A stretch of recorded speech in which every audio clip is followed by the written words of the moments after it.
A young girl went into her room and vanished without a trace. The police initiated a search, utilizing drones, helicopters, and hundreds of volunteers. But despite all efforts, they couldn't find any clues to her disappearance. Surprisingly, new details emerged on the third day of the extensive search, instantly turning this case into one of the country's most sensational topics, as no one expected such a turn of events.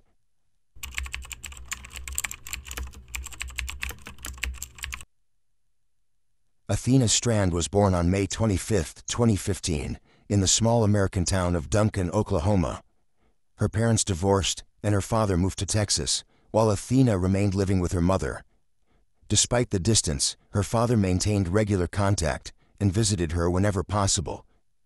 Sometimes her mother also brought Athena to see him, as they got along well, and she wanted her daughter to spend enough time with her dad. Later, both her mother and father remarried. Athena was blessed with 2 younger sisters, and they shared a close bond, always trying to spend as much time together as possible. Athena was a typical happy child, always radiating positivity, loving to play, and spending as much time as possible outdoors. In late 2022, when Athena was 7, she temporarily moved to live with her father in Texas until the New Year holidays, when she would return to her mother in Oklahoma. During this time, Athena attended a local elementary school. Her father's house was situated in a remote rural area, surrounded by woods and fields. She loved spending time in nature with her dad and had a good rapport with his new wife, Elizabeth. On November 30th, just like any other day, Athena returned home from school around 4:15 p.m. Her father and grandfather were out hunting, leaving Athena at home with Elizabeth. That evening, Athena wasn't in the mood, which led to an argument with Elizabeth. Eventually, Athena got upset and went to her room, while Elizabeth headed to the kitchen to prepare dinner. After about 20 minutes, she went to the girls' room to call her for dinner. But Athena was nowhere to be found. Elizabeth searched the entire house and even checked the yard, but the girl was nowhere in sight. Following that, Elizabeth called her husband's relatives, who lived just a few hundred yards away. Sometimes Athena would visit them, but this time they said they hadn't seen her. After that, Elizabeth called her husband and told him what happened. He immediately told her to contact the police and headed straight home. At around 6:40, Elizabeth dialed 911, and officers arrived at her home within 14 minutes. She explained the situation and shared her version of what happened. She believed that Athena might have run away from home because of the argument they had. However, the girl's relatives strongly doubted this. Firstly, Athena was only 7 years old and had never wandered far from home before. Secondly, it was already evening outside, and she was afraid of the dark. Initially, the police treated Elizabeth with suspicion, mainly because she reported the child missing 40 minutes after she realized it. But after listening to her account of how she searched the entire house and contacted relatives, they concluded she was likely telling the truth. The officers immediately began searching the area. Despite the darkness, they combed the forests and fields within a radius of several kilometers from the house. According to their main theory, Athena could have left the house and gotten lost in the darkness, so they focused all their efforts on covering that area. They also considered the possibility of abduction, but found no evidence to support that. There were no signs of forced entry into the house. Elizabeth didn't hear any noises or screams, and none of the neighbors witnessed anything suspicious that evening. The police were assisted in the search efforts by the girl's relatives and concerned residents of the town. Athena's mother rushed there as soon as she learned about her daughter's disappearance. The search continued until almost 5 a.m., but they still couldn't find any traces of Athena. The situation was complicated by the fact that the area around the house was quite inaccessible, especially during the dark hours. At 7 a.m., the police resumed the search, involving even more officers. Additionally, when news of the girl's disappearance spread throughout the county, hundreds of volunteers joined the search efforts. Some of them scoured the area on horseback and ATVs, while the police utilized drones and helicopters with thermal cameras. Unfortunately, they still hadn't found Athena by the end of that day. The police were concerned for her life, as it was already the beginning of winter. Although Texas is a southern state, the temperature during those days dropped to 50 degrees. Given that the girl was wearing light clothing, it would have been really challenging for her to endure such weather. On the third day, the search continued, and the police expanded the area to miles around the house. They also involved their colleagues, exploring the possibility of a criminal aspect to the case. Despite the initial lack of evidence of abduction, the police increasingly doubted that Athena had left the house of her own accord. During these days, they combed several miles in all directions, but they couldn't find the girl. The idea that she could have walked such a distance without encountering any civilization seemed highly doubtful. Investigators tried to identify everyone who was near Athena's house that evening. This task was quite challenging since the residence was surrounded by trees and located a few dozen yards away from the main road. Moreover, there wasn't a single surveillance camera in the area. Nevertheless, they quickly obtained their first lead. It turned out that on the same evening, a courier service had delivered a package to the girl's home. Investigators immediately contacted FedEx, where they were informed that the delivery to that address was handled by an external contractor. They reached out to the organization responsible for package deliveries, and they identified the specific van that had arrived at Athena's home that evening. Fortunately for the police, each of these vehicles was equipped with surveillance cameras, so they immediately requested the footage from November 30th. After rewinding to the time when the van arrived at the house, investigators saw very alarming footage. It showed the driver pulling a girl resembling Athena into the vehicle. They quickly identified the driver as a 31-year-old Tanner Horner, and the police went to his address. Soon, the man was arrested on suspicion of abduction, and he was taken in for questioning. As soon as investigators mentioned the video evidence, Horner began talking. He explained that on that evening, he had indeed delivered a package to Athena's house. When he was backing up his van, he felt a strike and went to check what had happened. Horner found the girl on the ground and realized that he accidentally hit her with his vehicle. Upon approaching, he noticed that she hadn't sustained any serious injuries. The girl was conscious, not crying, and even spoke to him. According to Horner, she told him her name was Athena. Feeling unsure of what to do in this situation, he panicked. After that, he put the girl in his van, trying to figure out how to resolve the situation. She continued talking to him and said that she will tell her father about it, and Horner became even more anxious. He didn't know what to do with the whole situation, as he understood that if the girl will tell adults about the incident, he could face legal trouble. And after that, he continued, telling the investigators something that, to put it mildly, puzzled them. According to Horner, he couldn't come up with anything better than to kill her. He said that he first tried to break her neck, but it didn't work. Then he strangled the victim, took her body to a river near a neighboring town, and dumped it in the water. Of course, such a version of events raised significant questions for the police, but the suspect provided them with the exact location where he left Athena. The investigators immediately went there and indeed found her body. The news of the girl's murder shocked not only her relatives, but also thousands of people across the country. By that time, all major media outlets were covering the case, and people were appalled by such cruelty.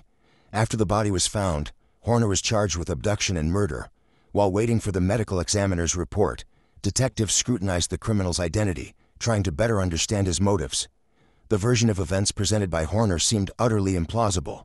According to his account, he had lightly hit the girl with the van, causing her no serious injuries. However, the man was so terrified that he immediately decided to kill her. Considering that hitting a child without causing harm might only lead him to losing his job, Horner's story appeared highly strange. The police found that the man was engaged and had a child born a year before these events. Besides delivering packages, he occasionally worked as Uber driver. Horner was also involved in music and played in a band performing at various cafes in the neighboring city of Fort Worth. On social media, he posted multiple photos with his child, musical performance snapshots, and other things that, upon viewing, didn't portray Horner as a true monster. Before his arrest, he had no previous legal issues, and the police couldn't find any hints that this person was a cruel killer throughout his biography. Just 2 months before Athena's death, the man had posted photos of spending time with his son and his grandparents. The wait for the medical examiner's report, which was expected to shed light on the actual sequence of events, lasted for several weeks. In the meantime, Athena's parents filed a lawsuit against FedEx and the contracting company, accusing them of allowing Horner to work. They demanded higher standards for employee screening to prevent such crimes in the future. One fact that came to light made this whole story even more devastating. It turned out that the package Horner delivered that evening was a Christmas present for Athena. Her parents had ordered a Barbie doll, something she had long wanted.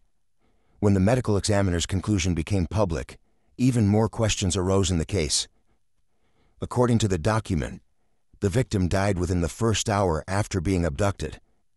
Her body bore injuries of varying severity, and the cause of death was asphyxiation.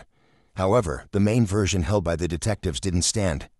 They believed that Horner noticed the girl near the house and decided to abduct her to sexually assault her, but the medical experts found no evidence of that. This puzzled the police, as this motive seemed the most obvious. None of them believed that events unfolded according to the killer's account, as it lacked any logical explanation. Then the investigators speculated that the perpetrator initially planned to sexually assault the girl, but something deviated from his plan. According to the detective's version, after the argument between Athena and her father's wife, the girl went outside and was in the yard. At the same time, Horner arrived at the house to deliver the package and noticed the girl. According to this version, he saw an opportunity to fulfill his depraved fantasies.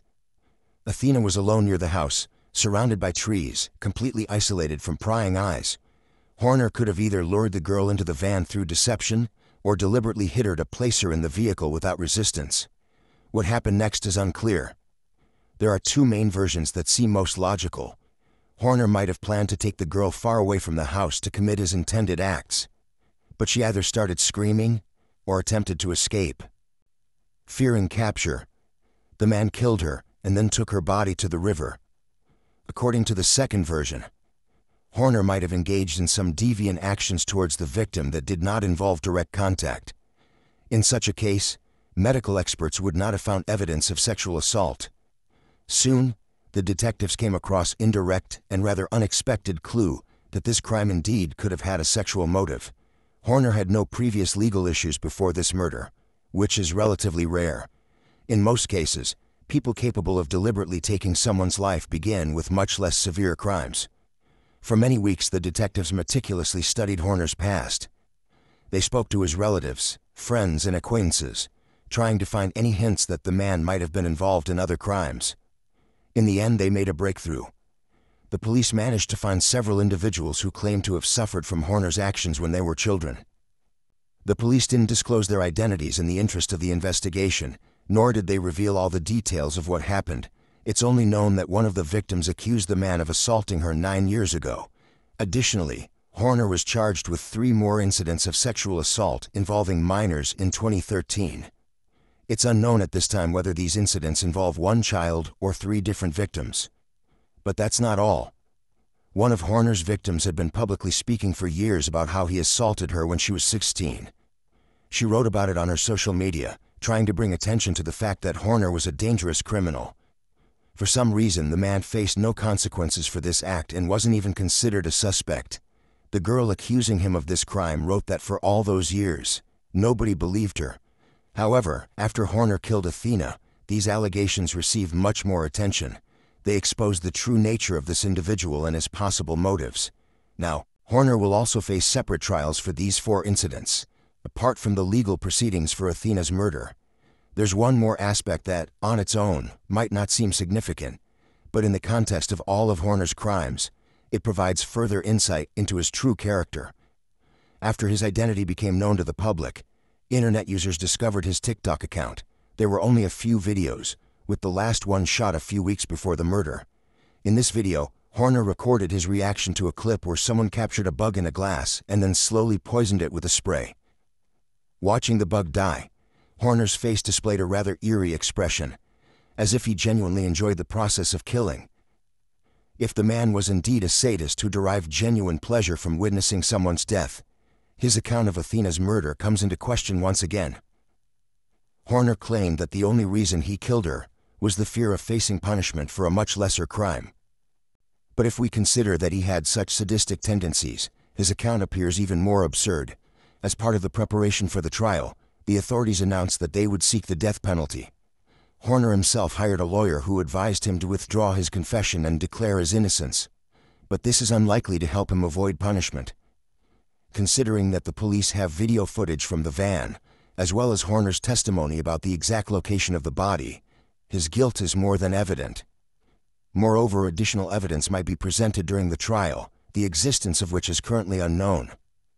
Most likely, they found Athena's DNA traces in the van, and genetic material from the killer could have been collected from her clothing and body. We can only follow the course of the trial and wait for further details to become known to the public. Until then, feel free to share your opinion on this story in the comments, and don't forget to like the video if you enjoyed it. Thank you for watching.